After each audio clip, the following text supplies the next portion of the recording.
Coming to you from the studios of 3411 Co-working. Welcome to another great episode of Between Two Trains. My name is Theo, and I'd like to introduce you to our co-hosts, Van Pappas of Oxygen Financial and Jason Wheelock of Compass Realty.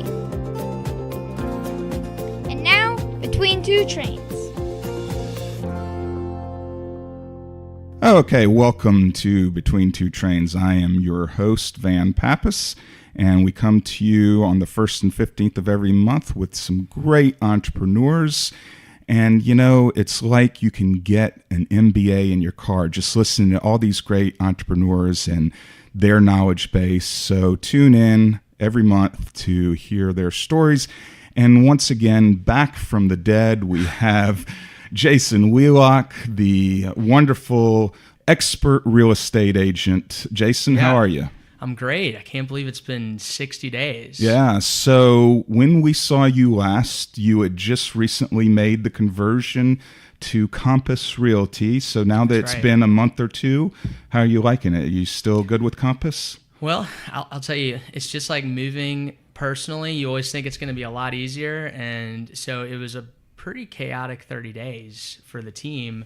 But we've kind of settled in, learned the technology. They finally hired a broker in our office. So we're kind of back in business. Now, remind me, Compass is a little bit different than, say, you used to be with Keller Williams, right? That's right. It's different. It's a different concept, right? It's more technology driven. Is that the process? Yeah. So it's not like Open Door, though, where they buy your home. No. Okay. So different from Open Door. I would equate Open Door more to like a Duffy Realty model, right? Discount brokerage on a technology level. Compass is a traditional brokerage in many senses, meaning we still have brick and mortar and people, which is kind of the stereotype in the news about Compass is they're eliminating people, but we have a beautiful office.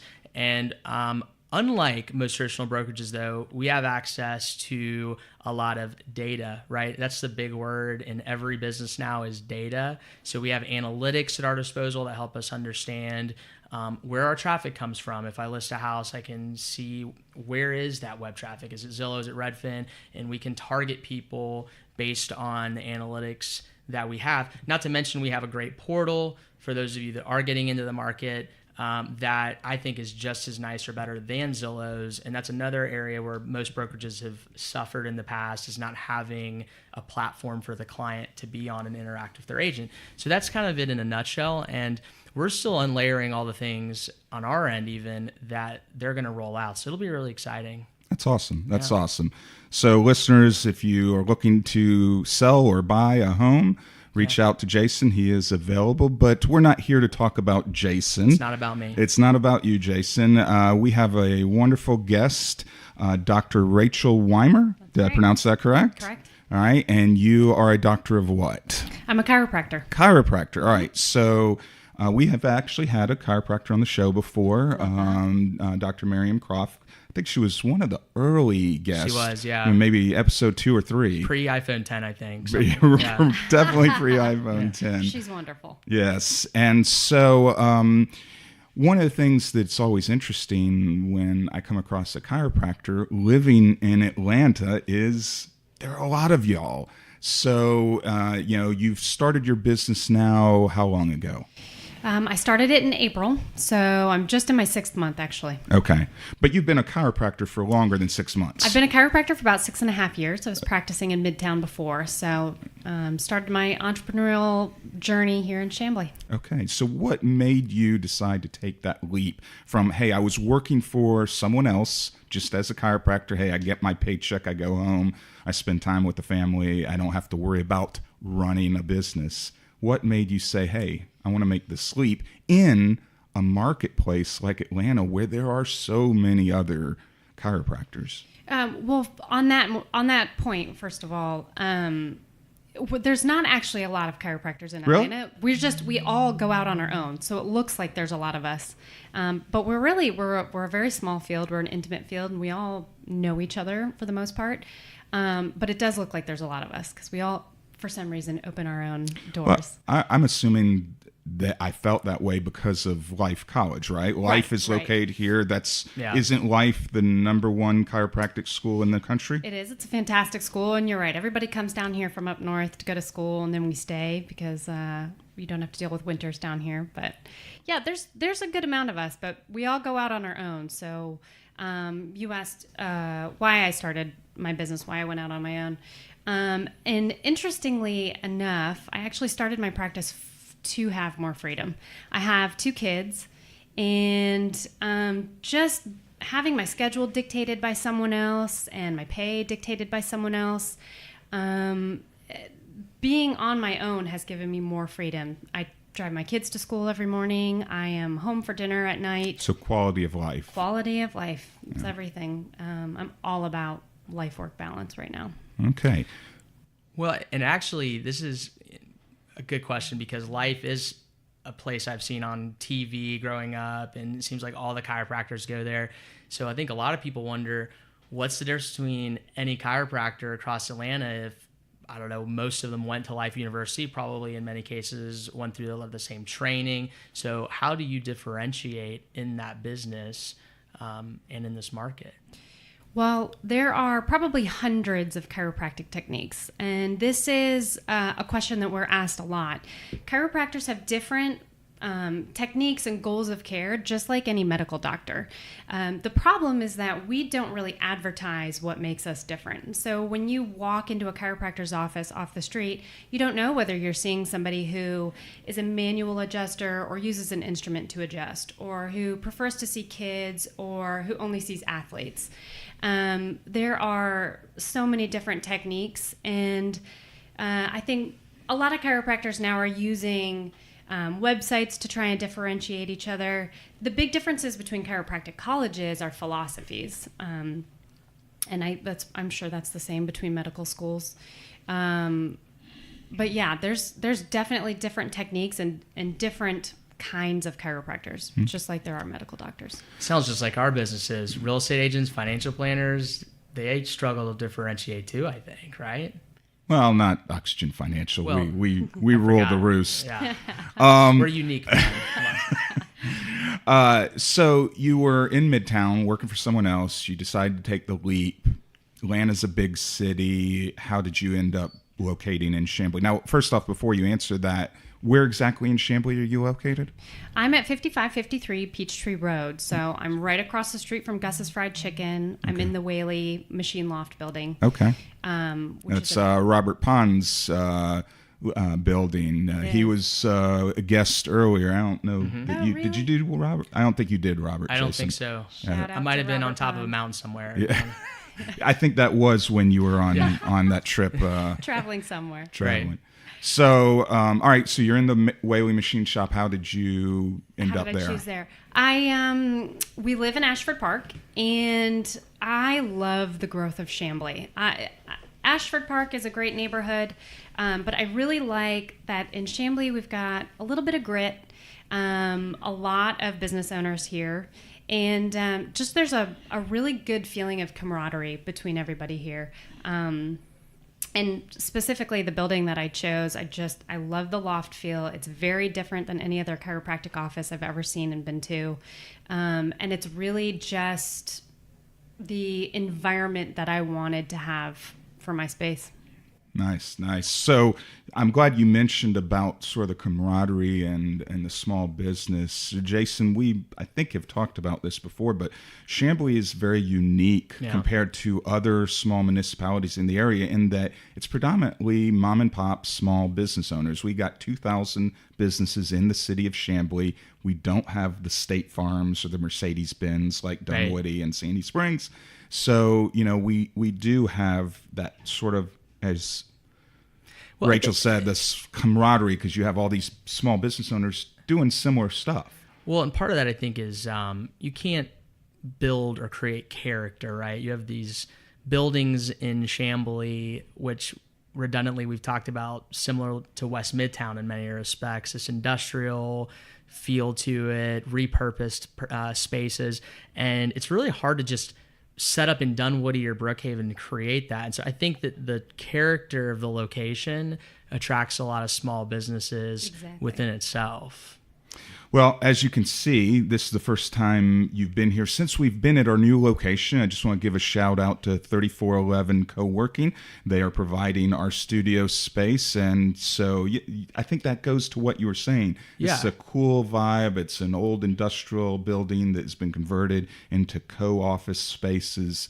And you're right, you can't get something like that. You can't just make that. You can't just build that, right? Yeah. As beautiful as the Battery and the Brave Stadium is, for instance, you can't recreate what Wrigley Field and the surrounding neighborhood is 100 years, right? It feels, even though it's great, everyone wants to have a good time, it feels like it was manufactured last year to a degree. So I think that if you're a business owner, this is what you want to be in the middle of, right? Well, let's get back to you, Rachel. So you start your business. What would you say was the biggest challenge making that leap, when you actually pulled the trigger? Well, going out on your own, I think, obviously financially, you're taking a big leap of faith. That was a big challenge for me because I went into this business with no loans. I just jumped right in and had faith. It's taken me 6 years to start a practice, essentially. And I think at the end of the day, if you want to start a business, you just have to go for it. The biggest challenge for me, everything has been pretty seamless, which is nice. I think just right time, right place for sure.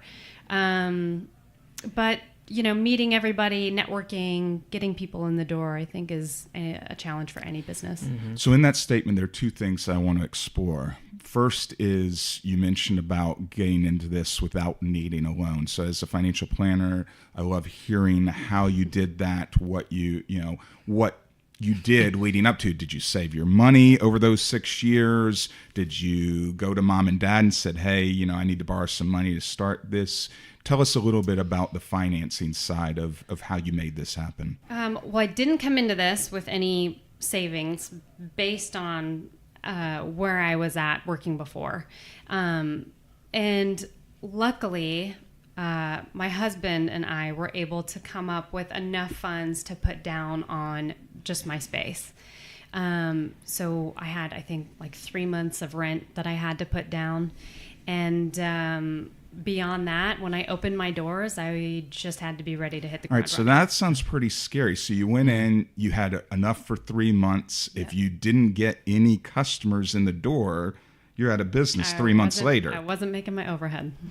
Right. So obviously you've been around 6 months. That did not happen. It didn't happen. So that goes to the second part of your previous statement where you talked about networking and getting people in. So let's talk a little bit about the marketing. As a small entrepreneur, small business owner, what did you do and what are you doing as far as marketing? In today's age with social media, I'm sure that's part of it. Huge. But did you do anything other than that? Was there... The biggest thing for me has just been being a part of the community. That's a big staple. It's a big sort of part of my business, mission of my business.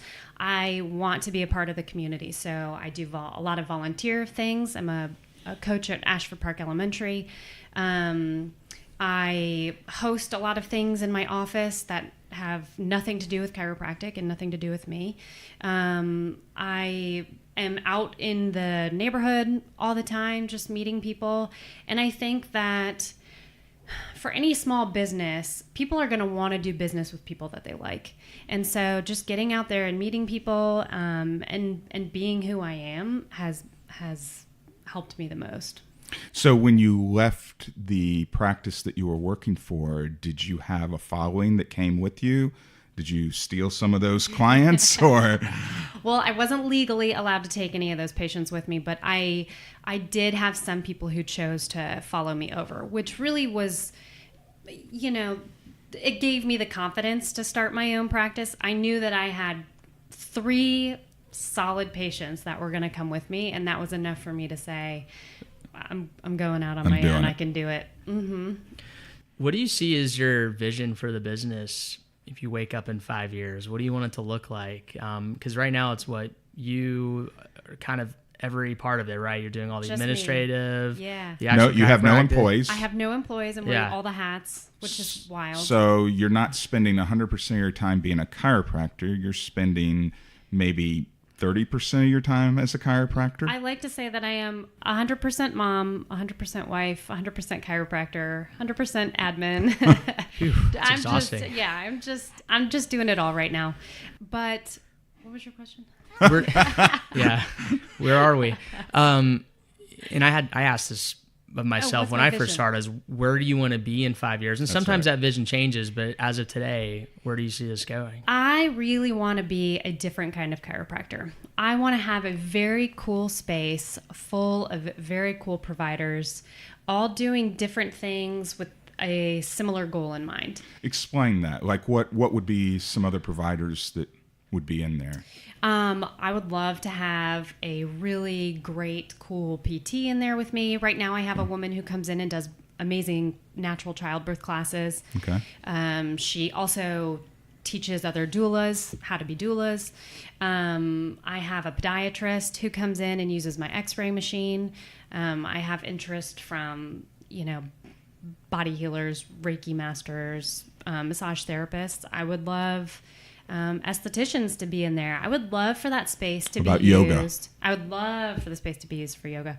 I have very cool open space, and I just want it to be communally used. I want it to be significant in the community, and I want it to be a place where people go to, and they know that they can trust who's in there.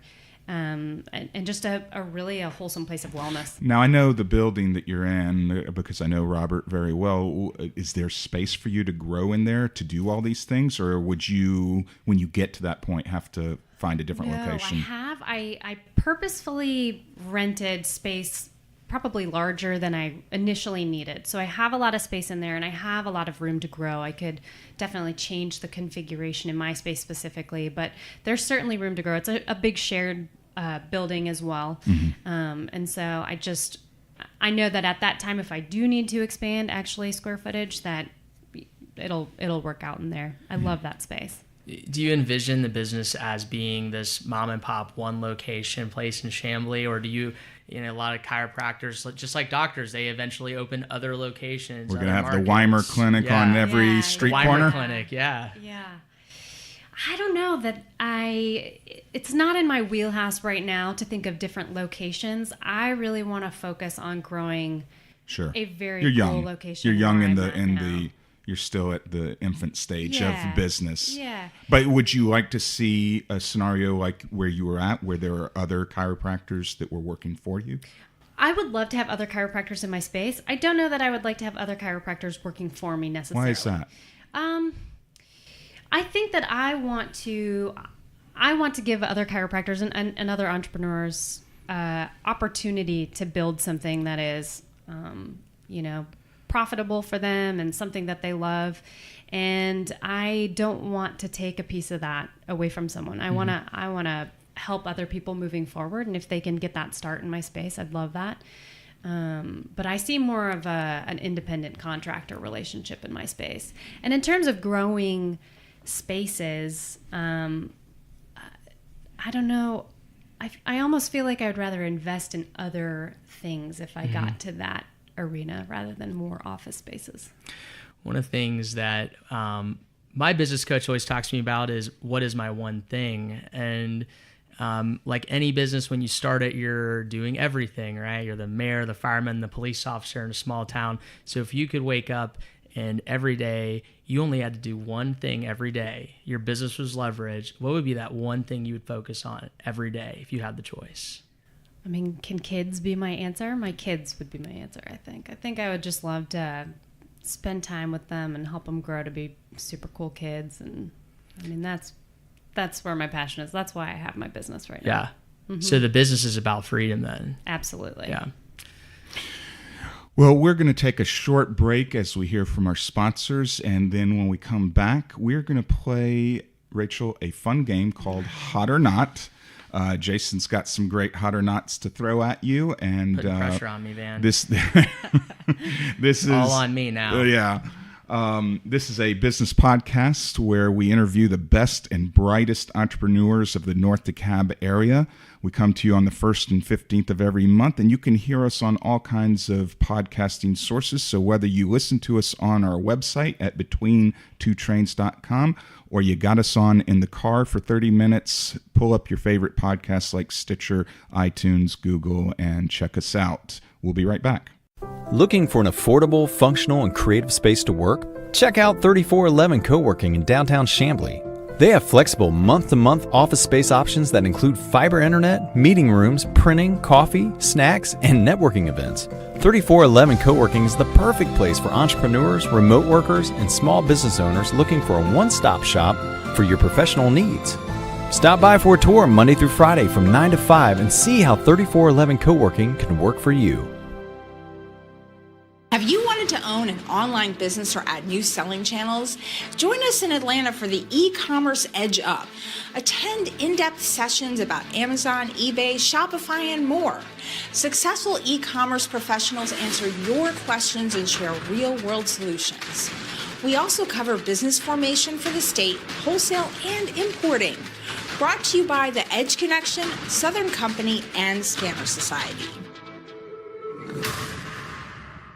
Welcome back to Between Two Trains. You've been listening to Dr. Rachel Weimer. And before we get into our game, Hot or Not, so Rachel, does your business actually have a name? We have not even talked about that. The Weimer Clinic is what you came up I with. said the Weimer Clinic, but I was just sort of half joking. Seriously, do we have, know? It's called Atlanta Restoration Chiropractic. Atlanta Restoration Chiropractic. And tell our listeners, if they want to come to you, what do they do? Is there a phone number you can give them, a website, what? Yep, you can go to atlantarestorationchiropractic.com. The number is 770-871-1500. And I'm a big family practice. I see kids, I see pregnant women, and I see athletes and dads. All right. And so is it just Monday to Friday? You do any weekend appointments? I'm only there Mondays, Wednesdays, and Thursdays. Monday, Wednesdays, and Thursdays. But I'm Thursdays. there all day. I'm not there on the weekends. I've got some, appointment-only hours. And I'll give it a little shout out because I've worked with Rachel quite a few times, and she actually discovered. Are you a client? I am. All yeah. right. You never asked, so I never told you. I didn't. Had no idea. Well, she actually discovered that my right leg was slightly shorter than my left. Interesting. And that's so I have this problem. like little. I know, right? Yeah. I'm just something's off about me. Yes. But she made me a little more You symmetrical. keep turning in circles. Yeah. Right. You're the first one to tell me that. I have this little platform that she had custom made that goes in the right side of my shoe. A lot of the times, I'm not always 100% on it like any patient. So now I am symmetrical and uniform. So you're wearing lifts. Yeah. I'm not. And Just one. Just one. And one day lift. I'll probably be wearing Velcro too. So it's the first step. So. Well, we're going to play a fun game called Hot or Not. And Jason, you want to throw the first one out for Rachel? Yeah. So having a business partner or even an equity partner. I think that's hot. I love Yeah. that idea. Yeah? A business partner. But you don't have one right now. I don't have one right now. Is this something you would actively look for? I would love to have a business partner if it felt sort of organic in nature. I think that I would love to have somebody come in and use the space 50% of the time and do their thing in there and just kind of share everything. Yeah, I'd love that. That's a tricky one. It's all about the person. Yeah. It's all about the person. Yeah. And goals, I think, too. Business goals. Well, I'm going to throw one out that I've used before. I like it. It's a fun one. Marrying an entrepreneur. Knew you were going to say that, Van. Well, I did not marry an entrepreneur. So it's not hot to marry an entrepreneur? It's not hot to marry an entrepreneur. Would your husband, so you're an entrepreneur. I am. How would you think your husband would answer that? I think he loves this. He likes that he's married to an entrepreneur. I do. I think that he would love to be more entrepreneurial. And I think that together, maybe at some point, we can do more entrepreneurial things. Could he do some of the administrative stuff for you and bring him into the business or No, not I don't really? think I could bring him into my business. But maybe future. So future you're endeavors. okay with marrying an entrepreneur, but you don't want to. So this is the follow-on to that, hot or not. working together as a couple. I could never. That's not hot. I could never work. You need a Marrying little an mystery. entrepreneur, hot. Working together, not hot. Right. No way. I think 2 entrepreneurs in the same room for 8 hours a day, got to keep a little mystery in your life, man. It's a tough one. Yeah. Plus, it's always the type A. It's the take control type that's an entrepreneur, right? I hope your husband's not listening to this. Well, yeah, there's a lot of business talk. Yeah. I like to shut it down at the end of the day, you know. Gotcha. That's good. Gotcha. Yeah. Now, your kids are not old enough to work for you. No, not yet. But Okay. Would it'll you be put real them nice. to? I mean, since we're sticking with the yeah. family theme, and Absolutely. you mentioned how important that is. My mom's a chiropractor. I worked in her office. Okay. I loved it. I would totally Interesting. have them in there. So you worked for your mom. Nope, I think, did we just lose power in the building? did. Nope, Maybe. there it goes back up. All right. Are we still? We might have are to- we still rolling? Here? We're still rolling I because see. you know what? Between 2 trains, just keeps rolling down that track. We don't need It utilities. never stops. We can That run on train coal if just we want. keeps going. I have a real American one to throw out here. Great. Is the customer always right? That statement, hot or not? Yes. It is. I think Customer's always right. I think the customer's always right. If I said I want a free I'd come with a couple session, scenarios. I'm not right. Yeah. Well, I would say that maybe the reason you want free sessions is correct, but I don't know that would be my So you'll option do to what you have to make Yes. the customer feel I am happy in the relationship. Happy and important. Absolutely. Another challenging one. Yeah. So it's all about how you treat the customer, in my opinion. But, you know, if you give a mouse a cookie, they're going to want a glass of milk, right, Rachel? Absolutely. You know? So what do you think, Van? Well, you know, I have a lot of financial planning clients, and customer service is very important in the financial services industry, mainly because, like chiropractor, there are a lot of us out Yeah. there. And so, you know, if I don't provide good service, then they're going to go down the road Yeah. to someone else. A lot of people think that as a financial planner, it's all about what kind of return you can get for your client. Yeah. And honestly, it's really not. Return is important, but I think if you set those expectations with the client, they're happy as long as you're communicating with them about those expectations. I wouldn't doubt that when the market's really good, people love you. And then when it's down, you get all those angry phone calls, right? Surprisingly, it's not necessarily what you would think. People love me when there's uncertainty because they don't know what decision to make. They need that professional advice. When the market's doing really well and you can throw a dart and make money, that's when people are like, well, why do I need Van? Right, yeah. I can make money without him. Same in real estate for sale by owner. Yeah. Same thing. I've got another good one, Van. I'm going to go for 2 in a Oh, row. yeah. Hiring somebody who is fresh, inexperienced versus a seasoned veteran. I like this one. Yeah. That is a good one. Man, I'm having a problem. So you with don't this have any area. employees Sure. yet, I but don't. but let's say here in the next 6 months your business starts to grow and you have to hire someone. Are you going to hire someone that's in the industry, or are you going to hire someone like right out of college? Oh, that's the question. Okay. Is that, I mean, that's what you intended, Jason, or? Or just somebody unfamiliar with chiropractic. whether they're right out of college, because some jobs you're going to go straight out of college right into, Mm-hmm. but any kind of inexperienced scenario, whether it's your admin, another chiropractor. Yeah, if we're talking Yeah. about admin, I think fresh eyes make for great admin, and we often find in our field that some patients make great admin because they just have a love for chiropractic. In terms of another chiropractor, I'm happy to employ recent grads or have recent grads in my office. I think that they come with a lot of information and excitement, and they're up to date on their research and their knowledge base. Sometimes the older chiropractors are pretty stuck in their ways, and it's kind of hard to get So new like your info mother, from them. would you hire your mother? You worked for Well, your mother. I did work Would for your her. mother work for you? I don't know that she would work for me, but she would definitely work with me. And she teaches now, so she's certainly at the forefront of research. She teaches chiropractic? Wow. Yeah. up at the college. Let me guess, at Life At College. Life College, yes.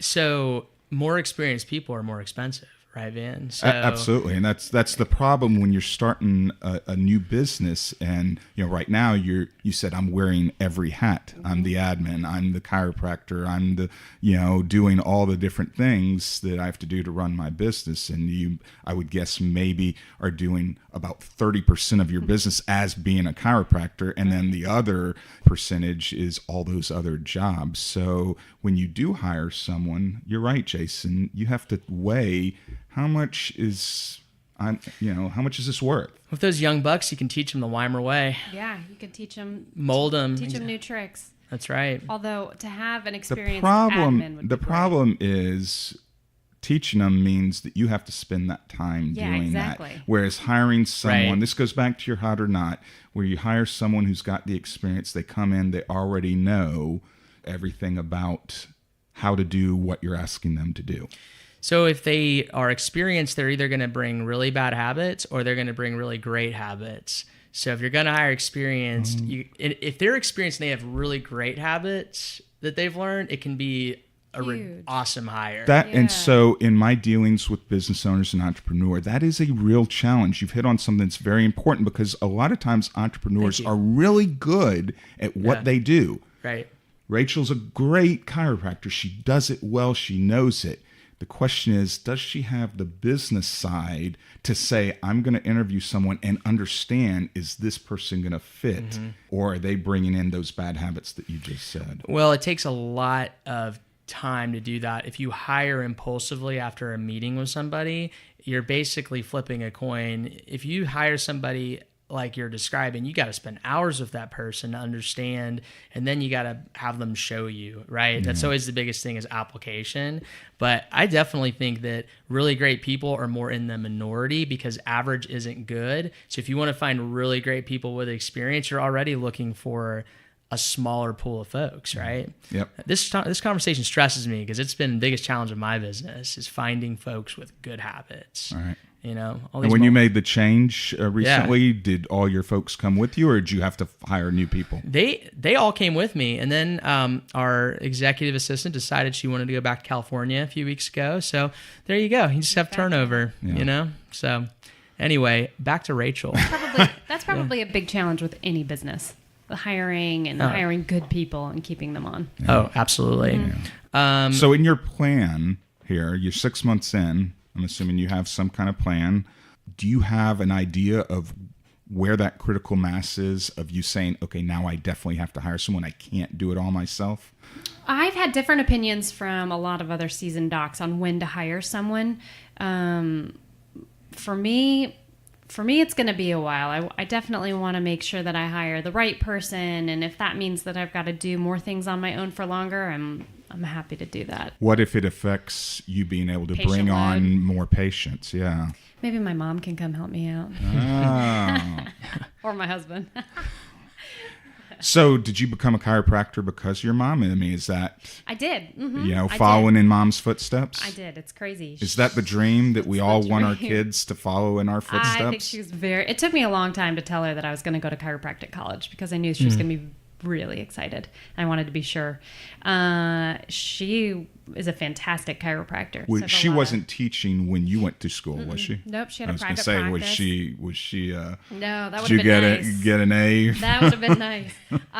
No, she was in private practice, big family practice up in Michigan, and I grew up in there, and that's really. You grew up in Michigan, not here. I grew up in Michigan. Okay. Don't you hear the accent, Van? Yeah, a little bit. A little Midwest in there. So we only got a couple of seconds left. Tell me why Atlanta? So if you were in Michigan, why Atlanta? Yeah, well, we moved here from Chicago, and we just loved the city. We really love the growth trajectory here, and I love the way the city is. So your growing. mom moved her practice to Atlanta? She left her practice and moved down here to be closer to her kids and teach. Okay, so that's when she made the change to teaching. She'd never actually ran a practice here in Atlanta, did Right, correct. Okay. Mm-hmm. That's awesome. That's a good one, Van. Do you have any more questions for Rachel? Because we're at the end of our time, and like to thank Rachel for coming on the show. We appreciate it. Jason, again, thank you as always for co-hosting. And to our listeners, you can check us out on betweentwotrains.com every 1st and 15th of the month. So thanks for listening.